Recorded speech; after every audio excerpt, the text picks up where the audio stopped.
Mercredi matin, dans les locaux du magazine Voici. On fait le point photo. L'hebdomadaire de presse People, le plus vendu du pays.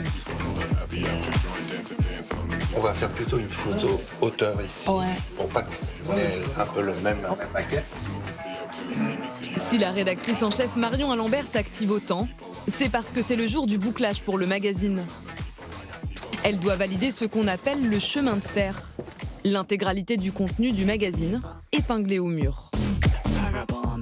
Ça va être un portrait et ça va être un peu de sujets, un peu drame, donc un peu compliqué. Cette semaine en couverture, l'affaire Delon, illustrée par une photo volée. Un risque judiciaire que connaît bien la rédaction. Les paparazzades françaises sont en général des sujets qui nous amènent des procès. Après, c'est des procès qu'on prépare. On a un service juridique, on a des avocats, on prépare les dossiers et pour avoir des dommages et intérêts les moins importants possibles, voire même pour avoir une décision en notre faveur. Et ça fait partie des risques qu'on calcule financièrement dans l'économie du titre. On remet l'actu culte et on essaye plutôt le Godrej à la place de Kate Moss. Ce n'est pas tant la menace de procès qui effraie la presse People, mais la concurrence des réseaux sociaux. Alors le choix des photos est un enjeu essentiel. Quand une lectrice vient au kiosque, elle a quelques secondes pour se décider. Donc il faut que les photos elles soient super efficaces. C'est-à-dire qu'on reconnaisse bien les gens, que ce soit pas trop sombre et que l'expression sur les visages soit en raccord avec le sujet qu'on fait. Depuis 10 ans, les ventes du magazine ont baissé de moitié. Et le temps des scoops historiques semble révolu.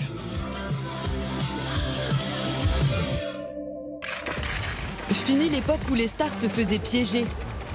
Comme Diana en vacances, les dernières semaines avant sa mort.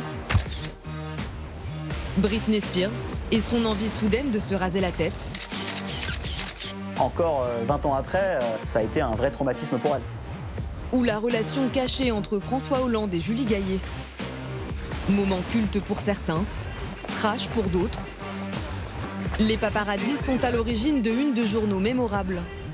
Comme Pascal Rostin, chasseur de scoop, est le premier à avoir révélé l'idylle entre Nicolas Sarkozy et Carla Bruni en 2007. Pour être un bon paparazzi, il faut évidemment beaucoup de patience, beaucoup de chance et un minimum d'informations. Longtemps bête noire des stars,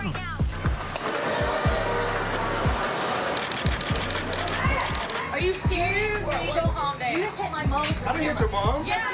Can you like get out of my face? les paparazzis sont aujourd'hui en rivalité avec quiconque possède un smartphone et se trouve au bon endroit, au bon moment. Tout le monde peut s'improviser paparazzi. Et donc ça, c'est une vraie difficulté pour les stars qui veulent préserver leur vie privée. Mais leurs plus grands concurrents, ce sont les stars elles-mêmes, qui se réapproprient leur communication et décident de ce qu'elles veulent partager, quand et comment. Il y a quelques mois, Florent Pagny n'a pas attendu les fuites dans la presse pour révéler sur Instagram être atteint d'un cancer. Je dois faire une annonce un peu particulière. En effet, on vient de me diagnostiquer une tumeur au poumon. Avant lui, c'est Matt Pokora qui avait annoncé sa future paternité, échographie à la main. De quoi battre à plate couture, même le meilleur des chasseurs de scoop. Hi Jennifer. Alors les paparazzis sont-ils en train de perdre la guerre des images ? De Paris à Los Angeles, nous avons rencontré ceux qui ont fait les grandes heures de la presse People, comme Daniel Angeli, qui nous livre les secrets de ses plus gros coups. C'était un peu chaud. Ou encore Karl Larsen, paparazzi américain, qui a dû adapter ses méthodes de traque. Comment le métier fait-il pour se réinventer ? Est-ce la fin des paparazzis ?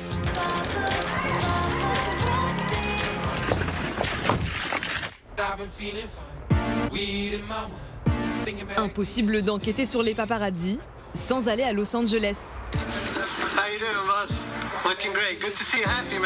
La ville où l'on trouve le plus de stars au mètre carré. Au croisement d'une rue ou sortant d'une séance de sport. Hi Jennifer. Un terrain de jeu idéal pour ceux qui cherchent à les immortaliser. Comme Karl Larsen, un paparazzi installé dans la banlieue californienne.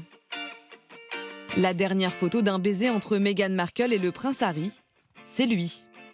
C'est la toute première fois depuis leur mariage qu'ils s'embrassaient en public.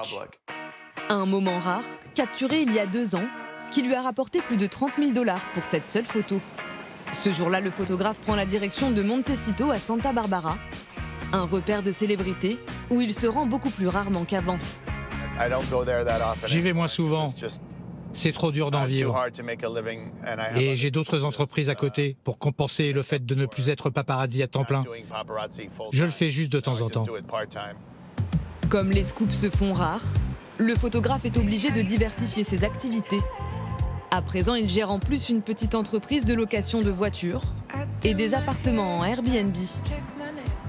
Armé de son objectif et de son téléphone, Karl s'installe en terrasse au centre-ville, où les stars locales ont l'habitude de se rendre, dans l'espoir de pouvoir photographier une tête connue. Et pour maximiser ses chances, il a ses petites combines. Parfois, si j'aperçois une célébrité, disons que la famille derrière moi est célèbre, je fais comme ça. Je fais semblant de parler, mais en fait, je prends des photos. Et si on me dit « T'es en train de me prendre en photo ?» Je réponds « Pas du tout, je suis au téléphone. » Malgré plusieurs heures passées à attendre, Karl rentrera bredouille. Pour les paparazzi, difficile de se procurer autant de contenu qu'avant. Plus personne n'a besoin de moi maintenant, parce qu'ils ont Instagram pour les photos. Instagram, devenu un concurrent imbattable.